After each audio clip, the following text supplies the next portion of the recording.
Okay, beta. So now I am going to explain you people about uh, the other types and the first one that is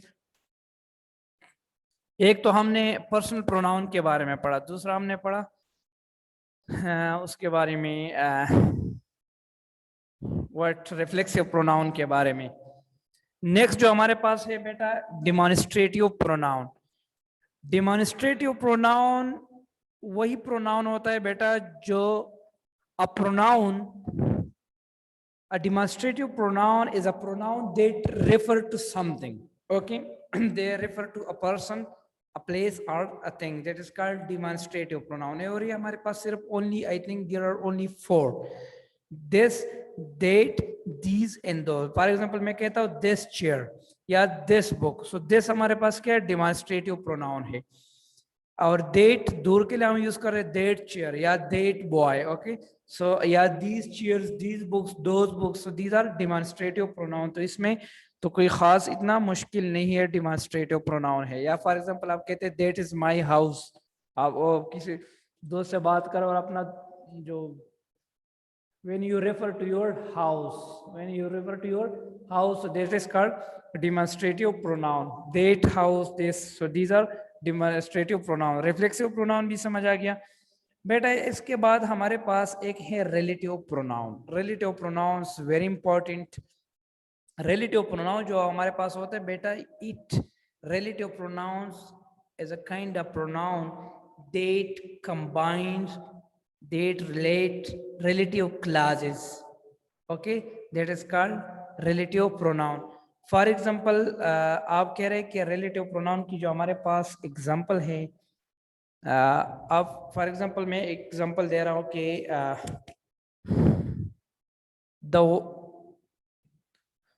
the man who is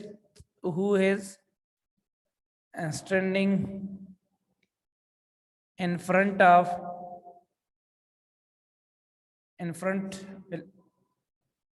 in front of the shop is my teacher, is my teacher। ये आपके पास एक sentence है। For example the man who is standing in front of the shop is my teacher. तो यह आप देख लेना बेटा, इस सेंटेंस में ये हमारे पास क्या है? रिलेटिव प्रोनाउन है, रिलेटिव प्रोनाउन है। सो रिलेटिव प्रोनाउन हमारे पास कौन कौन से हैं? Who, whom, okay, whose, which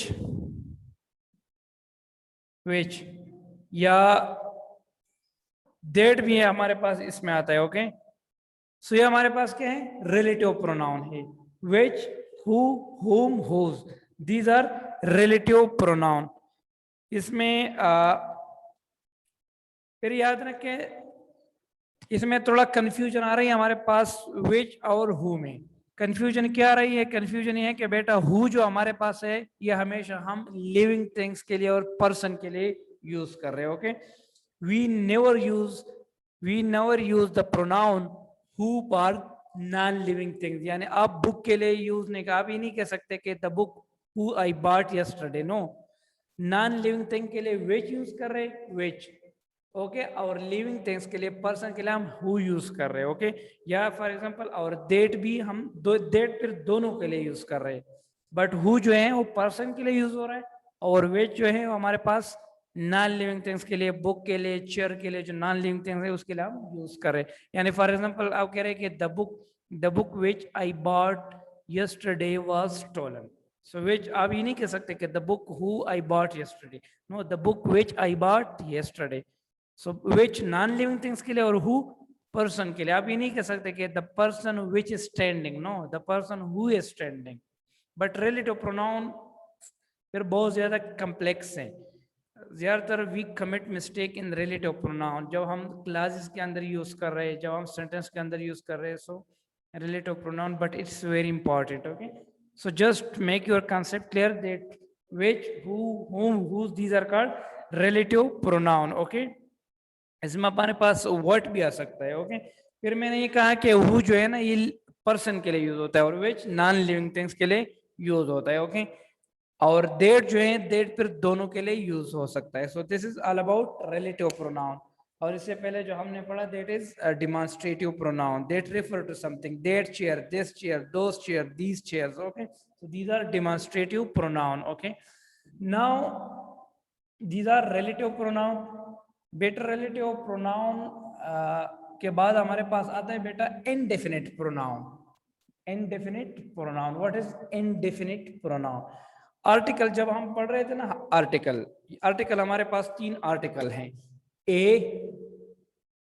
N and the. These are 3 articles. ये वाला जो हमारे पास है बेटा ये है indefinite article and this one is definite article. Indefinite और डेफिनिट आर्टिकल यानी इनडेफिनिट असल में मैं ये रिलेट कर रहा था इनडेफिनिट प्रोनाउन के साथ. What is indefinite pronoun? Indefinite pronoun ये होता है कि इनडेफिनिट यानी कि कोई खास पर्सन के लिए नहीं, जनरल बात कर रहे हैं आप. इनडेफिनिट होता है.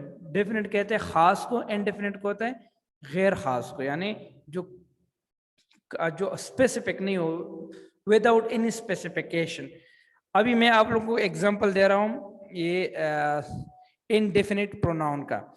इनडेफिनिट प्रोनाउन जो हमारे पास है बेटा, for example when a teacher comes to our class. For example अभी मैं पढ़ा रहा हूँ, फॉर एग्जांपल कोई टीचर आ जाए, sir for example sir rice आ जाए क्लास में, और वो बाहर से या सर मोइन आ जाए और वो आप लोगों को जस्ट कह दे कि एनी स्टूडेंट, वो आके कोई क्वेश्चन करे और आपसे कह दे कि any student in the class, यानी किसी स्टूडेंट को, तो किसी एक पार्टिकुलर स्टूडेंट को पॉइंट आउट नहीं करे, वो कह रहे any student, anyone in the class, anyone in the class can answer my question. So anyone का मतलब है generally, not particular, not indefinite. Okay, बल्कि definite, sorry, not definite बल्कि indefinite. Okay, या for example हम कहते हैं कोई टीचर क्वेश्चन कह रहे, कहते anybody. Okay, so this is called indefinite pronoun. Okay, indefinite pronoun. अभी इस बुक में हमारे पास जो एग्जाम्पल हैं डेफिनेट इनडेफिनेट प्रोनाउन का मैं देख रहा हूँ, बट इनडेफिनेट प्रोनाउन के जो मेन एग्जाम्पल है बेटा वो हमारे पास है. For example anybody, everybody, somebody, nobody. ये हमारे पास सारे क्या है? दीज आर इनडेफिनेट प्रोनाउन, क्योंकि कोई खास स्पेसिफिक पर्सन को इशारा नहीं करे, एक जनरल बात करे, anyone come to the class या एनीबॉडी कम आउटसाइड. या फॉर एग्जांपल कोई टीचर का कोई काम है और वो कहते हैं कि कोई भी एक नोटबुक दे दे, anybody give me a notebook. Okay, English news notebook और Urdu notebook. Okay, so these are indefinite pronoun. या फॉर एग्जांपल आप कहते हैं, फॉर एग्जांपल आपसे कोई चीज चोरी हो जाए और आप कहते हैं कि somebody stole my mobile phone yesterday. So somebody का मतलब है ना कि कोई भी. इनडेफिनिट आप कह रहे हैं, आप कोई डेफिनेट कोई खास शख्स की बात नहीं कर रहे, आप कहते एनीवन या somebody, someone. so these are indefinite pronouns. so I hope it would be clear to you. अभी मैं आप लोगों को स्क्रीन शेयर कर रहा हूं तो आप लोग वहां देख ले, वहां भी indefinite pronoun की जो हमारे पास है वो ये है indefinite pronoun. ओके, सॉरी ये तो ओके, ये हमारे पास है indefinite. यहाँ देख लें बेटा, ये है indefinite reciprocal relative pronoun. I think इसमें हो गए. ये देखिए हमारे पास demonstrative pronoun है, this, that, these, those, जो अभी हमने पढ़ा है. these are demonstrative pronoun. Okay, I think इसमें मेंशन नहीं है, but it was all about indefinite pronoun. तो ये हमारे पास जो मेन टाइप्स है बेटा, ये हमारे पास मेन जो टाइप्स है आज हमने जो पढ़ा, दैट इज, आप जस्ट याद करें, personal pronoun, reflexive pronoun, demonstrative pronoun, definite pronoun, sorry, indefinite pronoun, and the last one that was relative pronoun. Relative pronoun, indefinite, demonstrative, reflexive and personal pronoun. ये हमारे पास 5 main types of pronoun है. So just हमारे पास और भी types है, interrogative pronoun, there are many types, but just keep these 5 types of pronoun, okay, for your general understanding. जो आपके paper में ज़्यादातर आता है यही 5 आते हैं. नाउ बेटा the last topic that is, ये जो हमारे पास है बेटा, मैं एक बात कर रहा था केसेस ऑफ प्रोनाउन की, केसेस ऑफ प्रोनाउन की मैं बात कर रहा था केसेस ऑफ प्रोनाउन की, और वो है हमारे पास ज्यादातर केसेस ऑफ प्रोनाउन जो हैं, याद रखे बेटा, जितने भी पर्सनल प्रोनाउन है हमारे पास, वो है फॉर एग्जांपल हमारे पास आई, वी, यू, ही, शी और दे। ये जो बेटा हमारे पास पर्सनल प्रोनाउन है ना, he, she, it, I, we, you, ये सारा हमारे पास पर्सनल प्रोनाउन है, और इस सारे पर्सनल प्रोनाउन की 3 केसेस है। Every personal pronoun has 3 cases. The first case that is called subjective case, इसको हम कहते हैं सब्जेक्टिव केस। बेटा the second one that is called positive case, positive case, and the third one that is called objective case, objective case. Now how, बेटा ये जो cases of pronoun है ना, ये हम सेंटेंस के स्ट्रक्चर के बेस पे देते हैं, यानी we divide, we give this category on the basis of sentence, on the basis of its position in the sentence. We identify a case of pronoun on the basis of its position in a sentence. जो sentence हमारे पास होता है उसमें हमारे पास बेटा एक subject होता है, एक ऑब्जेक्ट होता है, और साथ वर्ब वगैरह होते हैं। बट सब्जेक्टिव केस और ऑब्जेक्टिव केस जब हम पढ़ेंगे ना, this is subjective case and this is objective case. So what does it mean, ये मैं आप लोगों को बता रहा हूँ कि फॉर एग्जांपल हर प्रोनाउन की, फॉर एग्जांपल मैंने आई, हमारे पास एक प्रोनाउन है आई, आई का जो ये हमारे पास सब्जेक्टिव केस है आई। क्यों सब्जेक्टिव केस है बेटा, याद रखिए ये जो मैंने लिख दिया आई, आई इसलिए सब्जेक्टिव केस है कि बेटा याद रखिए आई हमेशा हमारे पास सेंटेंस में सब्जेक्ट की जगह आता है, कभी ऑब्जेक्ट की जगह नहीं आ सकता। आप ये नहीं सकते कि my teacher called I, no, my teacher called I last में नहीं आ सकता, बल्कि हमेशा स्टार्ट में आता है सब्जेक्ट की जगह। सब्जेक्ट की पोजीशन कहाँ है हमारे पास एक सेंटेंस में, when we talk about structure of sentence, structure of sentence, position of sentence, तो उसमें हमारे पास जो आई जो है ये हमेशा सब्जेक्ट की जगह आ जाता है, इसको हम इसलिए हम कहते हैं सब्जेक्टिव केस। पोजिटिव केस का मतलब है, अभी हमने पढ़ा पोजिटिव, पोजीशन का मतलब है कब्जा, मिल्कियत, किसी का कोई चीज होना, आप कहते हैं। सो आई का पोजिटिव केस क्या है, माई, हम कहते हैं माई बुक, आई बुक नहीं, my book, my book mean positive case. So ये हमारे पास आई का subjective case, my is a positive case, और इसका जो सब ऑब्जेक्टिव केस है ये हमारे पास है मी, आई, माई, मी। अभी इसको हम क्यों ऑब्जेक्टिव केस कहते हैं, क्योंकि मी जो हमेशा हमारे पास सेंटेंस में ऑब्जेक्ट की जगह आता है, इसकी जो पोजीशन है वो हमेशा ऑब्जेक्ट की जगह आता है, और वो सेंटेंस में लास्ट में।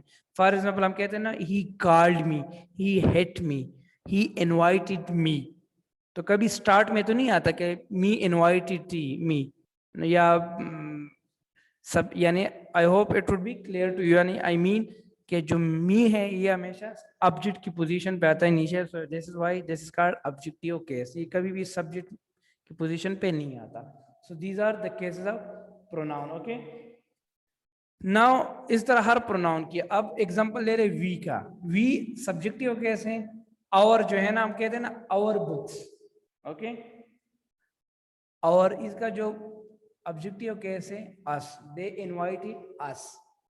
नाउ ही का क्या है, ही हैज बुक, आप एक बुक का एग्जांपल सामने रख ले, माई बुक, ओके, देखे ना कब्जा जाहिर, our books, his book, okay. तो ये सारे हमारे पास क्या है, ये है पोजेसिव प्रोनाउन, और ही का जो ऑब्जेक्टिव केस है वो है हमारे पास हैम, ही हैज हैम। इस तरह she her book, her book, और इसका जो ऑब्जेक्टिव केस है वो भी हमारे पास हर है, ओके, हर, दोनों सेम है। फिर आ जाए दे का, दे सब्जेक्टिव केस है, इसका जो पॉजिटिव केस है देयर, हम कहते हैं देयर बुक्स, ओके। और इसका जो ऑब्जेक्टिव केस है वो हमारे पास है them. So I hope it would be clear to you, these are the cases of pronoun. Personal pronoun के हमारे पास we have 3 cases, okay. Subjective case, positive case and objective case. और ये बेटर टेंसेस के लिए और special active passive voice, और आगे जब 10th में आप लोग जाके जब आप लोग नरेशन पढ़ेंगे तो उसके लिए बहुत ज़्यादा इंपॉर्टेंट है cases of pronoun. So it was जो कासिम ने जो क्वेश्चन की, it was all about cases of pronoun. So types of pronoun हमारे पास डिफरेंट है और केसेस ऑफ प्रोनाउन हमारे पास डिफरेंट होता है। प्रोनाउन के हमारे पास केसेस होता है। सो आई होप इट, और ये जो केसेस होता है इस सेंटेंस की पोजीशन के बारे में हम इस यानी we identify and we divide cases of pronoun on the basis of its position in a sentence, okay. So I hope it to be clear to you. So better in our today lecture, in our today's session, we came to know about what is pronoun, why do we use pronoun, and a pronoun is a word which is used instead of noun. Why do we use pronoun? If someone asks you that, better just tell me why do we use pronoun. So we use pronoun in order to avoid repetition in our writing, in our spoken language. Repetition को खत्म करने, किस चीज की repetition? Noun की repetition को खत्म करने के लिए we use pronoun. Then there are types of pronoun. Personal pronoun, I, we, you, she, they, these are called personal pronoun. Personal pronoun further divided in 3 categories: first person pronoun, second person pronoun, and third person pronoun. I and we is called first person pronoun, you is called second person pronoun, he, she, it, and they are called third person pronoun. Then comes to reflexive pronoun. So reflexive pronoun, I, myself, yourself, himself, themselves, these are reflexive pronoun. Then come to demonstrative pronoun. Demonstrative pronoun means that refer to something, okay. This house, these chairs, those chairs, okay. These are demonstrative pronoun. Then it comes to that is relative pronoun. So whom, which, what, whose, whom, these are called relative pronoun. Then the next one, that is called indefinite pronoun. Nobody, anybody, no one, someone, anybody, these are called indefinite pronoun. Then we came to know about cases of pronoun. So every pronoun has 3 cases: subjective case, possessive case, and objective case. So I hope it would be clear to you. Still, if you have any questions, so I'm going to just address your question, okay. After that we are going to finish our session, okay, because other teachers are waiting, so they are going to upload their lecture on YouTube channel. So those students who couldn't attend these sessions, so they can watch this lecture, okay. Yes, Kasim. Sir आप इसका PDF भेजेंगे? मैं तैयार करके मैं send करूंगा, ठीक है। चलो ये मैं सेंड सर ये करूंगा। रिलेटिव प्रोनाउन में ये भी है ना कि it works as a conjunction as well as a pronoun. ये जो रिलेटिव प्रोनाउन है बेटा, इस पे कासिम में किसी दिन एक अलग लेक्चर लूंगा। ये रिलेटिव प्रोनाउन हमारे पास बहुत ज्यादा एक डिटेल वाला टॉपिक है, ओके।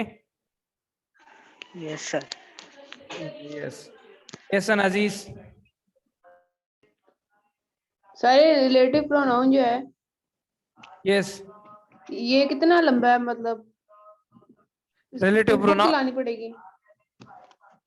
जी बेटा, क्या क्वेश्चन है आपका? इसकी कोई बुक लानी पड़ेगी सर रिलेटिव प्रोनाउन की? अच्छा, ये अब असल में पेपर में इस तरह नहीं आएगा कि what is noun, what is pronoun, और ये पेपर में जस्ट यह बुक से आपको एक एग्जांपल दिया जाएगा, ठीक है। अभी आपके पेपर में, बट आज का जो लेक्चर था ये हमारे सिर्फ और सिर्फ आप लोगों की कॉन्सेप्ट क्लियर करने के लिए, कि बार बार हमें एमसीक्यूज में मुश्किलात का सामना न करने। पेपर के हवाले से ये है कि पेपर में एक सेंटेंस आ जाता है, उसमें कोई भी प्रोनाउन अंडरलाइन किया जाता है और आपसे यही पूछा जाता है ये हमारे पास प्रोनाउन की कौन सी टाइप है, ओके। अभी आप लोगों को मैंने पेज नंबर 27 पे आ जाए तो वहाँ एक क्वेश्चन है कि identify personal positive, reflexive and definite pronoun, ये वाला जो क्वेश्चन है हमारे पास। तो इसमें अगर आप देख लेना, दिस इज माई बुक, तो इसमें माई जो है ये हमारे पास प्रोनाउन है, और ये कौन सा प्रोनाउन है? ये हमारे है पास है positive pronoun, my book, okay.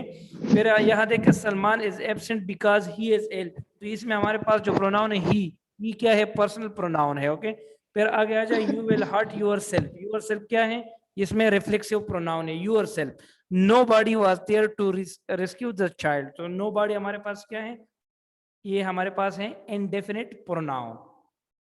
Clear? Okay बेटा, so it was enough for today. Okay, yes Qamar. Sir paper कब होंगे? पेपर के बारे में मैं पूछ के आप लोगों को बताऊंगा सर से अभी, ठीक है?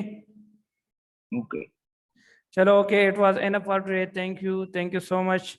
टेक केयर, गुड लक, अल्लाह हाफिज। अल्लाह हाफिज। यस कासिम। सर ये हम अगर चाहें तो कॉपी पे उतार सकते हैं ना?